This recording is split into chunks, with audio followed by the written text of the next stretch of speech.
In this video, we are going to cover electric charges, conductors and insulators, and certain properties of electric charges. Let us start with electrostatics.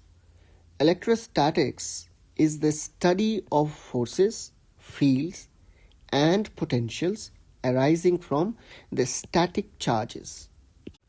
Static charges are those charges which do not move, which stay at one place.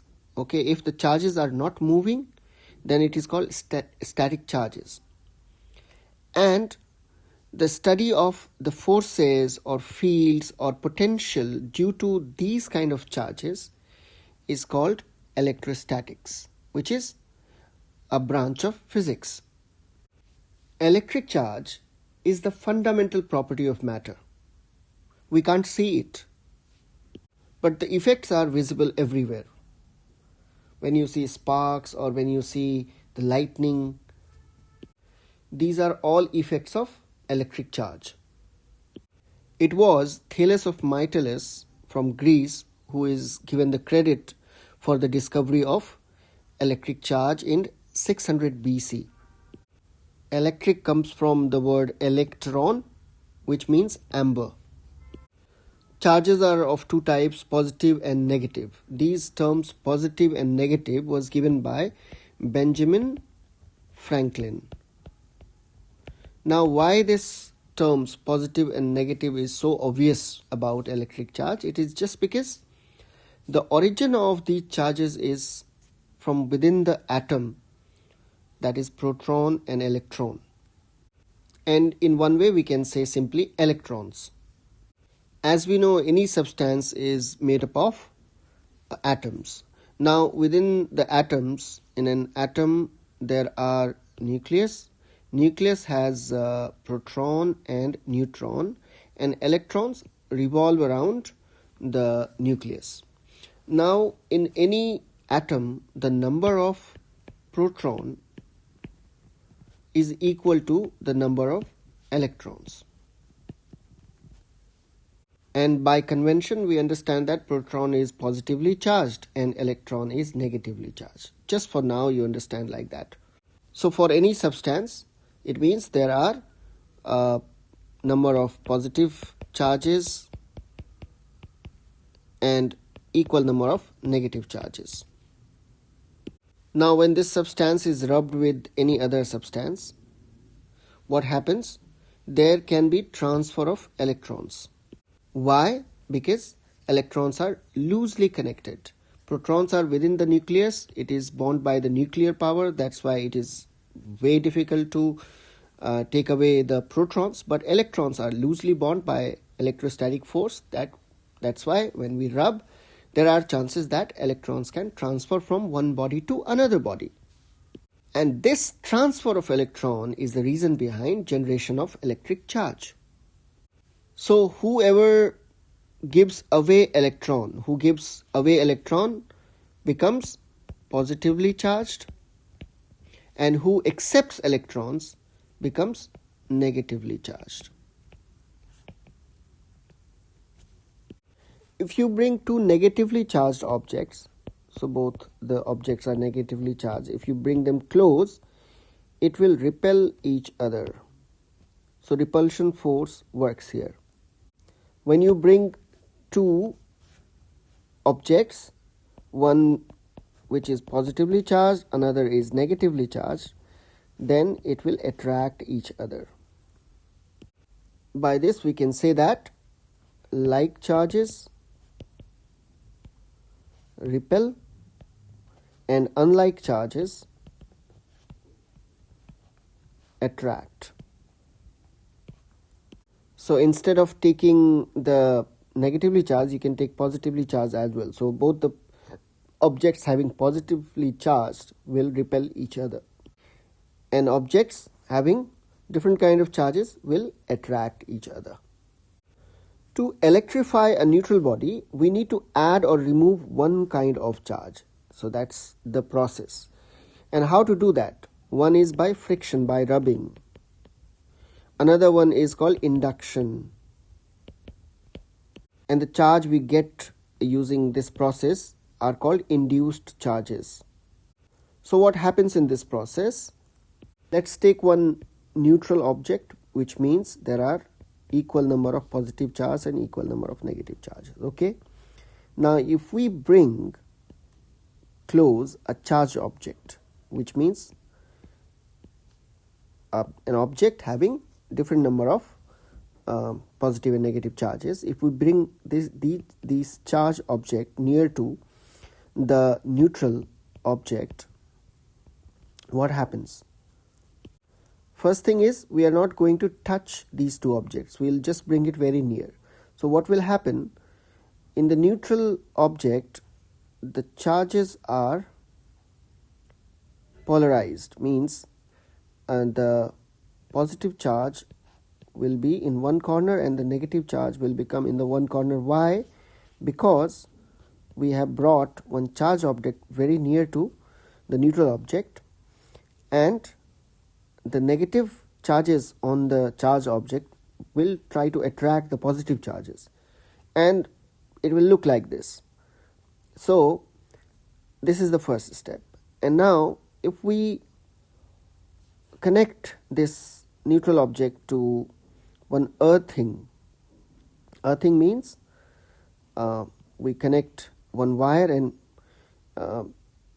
touch it to the earth, what will happen? The negative charge will flow from here, and what will be left is only the positive charges. Okay, which means if we take away the charge object now, and if we only concentrate on the neutral object, now this neutral object is positively charged. Why?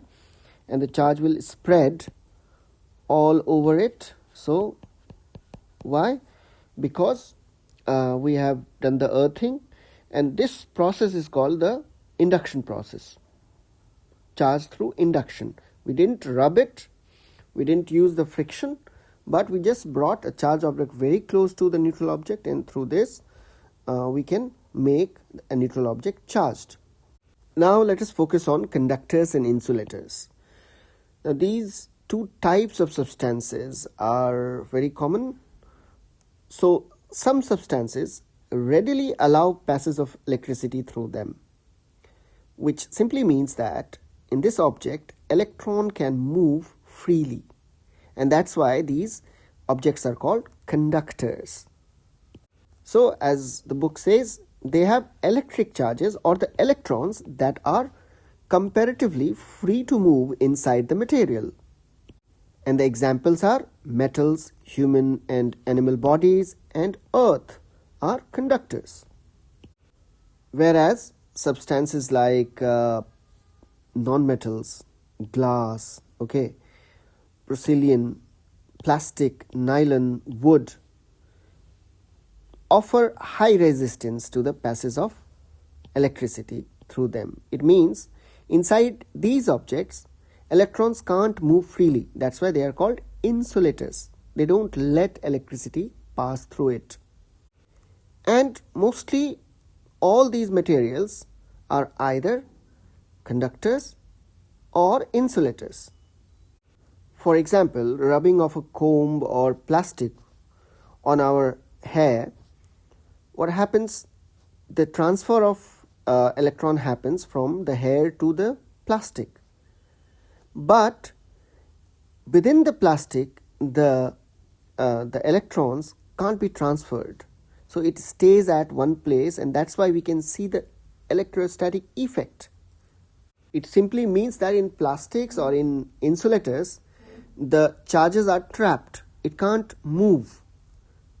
But if you rub any metallic object or any metal over your hair, nothing will happen, because the transfer of charge or electron will happen, but then because the metal is conductor of electricity or conductor of charges, so charges will just pass from the metal to your hand, and then to your body, and then to the ground, and it will just move away, and no static or no discrete charge will be there to do any effects. Alright, and then there is something very interesting, that is the third category of substances, which are called semiconductors. So semiconductors are neither conductors or insulators, they are in between these two, and the conductivity or the resistivity, which you will come to know later, it all depends on the temperature and other aspects of the semiconductors. So semiconductors are really interesting substances which we will study in a separate chapter. So these are the types of substances.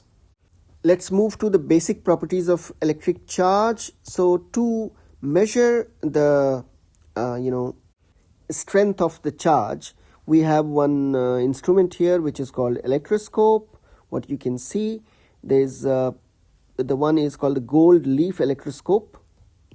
So this is gold leaf electroscope, and then there's a very simple diagram that you can actually, this kind of electroscope you can make by your own. So what happens here, there is a metallic rod, what you can see, this is the metallic rod, and there is a knob, and when you touch any charged object on this knob, the charge transfers, and at the bottom there is a kind of gold leaf in this shape, what you can see. So the transfer of charge distributes the charge equally. Suppose if we transfer the charge, it distributes equally on both the leaves, and because of that, both the leaves are having equal same kind of charges on them, they will repel each other. And the amount of diversion, the more it spreads, will show that the stronger the charge is. So less diversion means weak charge, more diversion means greater amount of charge. Okay, now come to the additivity of charges. So charges can be added like simple numbers, like 1 plus 2 is 3, So charges are positive and negative. So if there are minus 3 quantity of charge and then plus 2 quantity of charge, if we'll add these two, we'll get minus 1. So simple addition is possible when we talk about charges. Charges are physical quantities which are scalars. So it has no directions, only magnitude, and it is measured in coulomb, or which is written capital C sometimes. And trust me, 1 coulomb is a huge amount of charge. So usually when we deal with charges, it is in the quantity 10 to the power minus 6 coulomb or 10 to the power minus 19 coulomb. That is the charge on an electron. So on an electron, the charge is 1.6 into 10 to the power minus 19 coulomb. Alright. And usually we deal with these kind of charges like microcoulomb. We call it microcoulomb. 10 to the power minus 6 is micro. Now this is what we deal with. So that's why 1 coulomb is a huge amount of charge that we will discuss. So additivity of charges simply means that charges can be simply added, like Q1 is charge on one object, Q2 is charge on another object, Q3 is charge on next object. Then total charge is just adding all these charges, like 1 plus 2 plus minus 3 plus 4 plus minus 5 and something like that. Alright. So this is one of the properties of charges. Now second property of charges is charge is conserved. Charge can neither be created nor be destroyed. It can only be transferred from one body to another body. Alright, or simply we can say that total charge of the isolated system is always conserved. It is not possible to create or destroy net charges carried by any isolated system, although the charge carrying particles may be created or destroyed. Alright, charge carrying particles may be created or destroyed, but we cannot really create charge or destroy it. Now let us talk about the exceptions, because we have come a long way. Now in the modern physics and modern technologies, it is possible to create charged particles. Okay, so sometimes nature creates charged particles. A neutron turns into a proton and an electron, and the proton and electron thus created have equal and opposite charges. So actually the total charge is always zero, because proton and electron is created. Proton is positively charged, electron is negatively charged. These two entities are created, but actually they have equal and opposite charges. That's why total charge creation is always zero. Yes, we have created certain particles or certain objects which have charges, but we cannot really create the charge in a isolated system. And the third property of charge is that charge is quantized, or quantization of charges. Quanta means small discrete packets. That is quantum, and plural is quanta. So charge come in small discrete packets. Okay, that is called quantization of charge. So total charge on any object is the multiple of the charge on an electron. So here n is the number of electrons and E is the charge on an electron, and total charge is always the multiple of this small quantity, that is E, and this is called the quantization of charge. So charge are not considered that it is a continuous thing, it flows. Okay, it is not possible that charge flows. When there is huge amount of charge, we ignore that, okay, charge is quantized because it's huge amount of charge. We don't want to deal with these many numbers n, but basically charge comes in a small multiple of small packets that can either be negative charge or positive charge. Okay, and as I told you before, that charge on an electron is 1.6 into 10 to the power minus 19 coulomb. Further, you can find this number by yourself also. So if it says that there are about 6 into 10 to the power 18 electrons in charge of 1 coulomb. So if our Q is given 1 coulomb and n we have to find, and we know that E is equal to 1.6 into 10 to the power minus 19 coulomb, then if we want to find n, it is simply Q by E, and when we do this, then we'll find this number. All right, and the other important things, that 1 microcoulomb is 10 to the power minus 6 coulomb, 1 millicoulomb is 10 to the power minus 3 coulomb. So what you have to keep in mind is this formula, that Q is equal to NE, or N is equal to Q by E, and this you will be using in your course very often. In your exam also, there can be a situation or chance that you will find these kind of 1 number question or 2 number questions in your board exams. Also, the flow of charge in a unit time is called current. So if we talk about 1 ampere, which is 1 ampere amount of current, that is 1 coulomb of charge in 1 second flowing through a wire. Okay, so this is just to let you know now, and that you will be studying in detail in the 2nd chapter. All right, so this is it, all about the charges, the conductors and insulators, and the properties of charges. See you next time.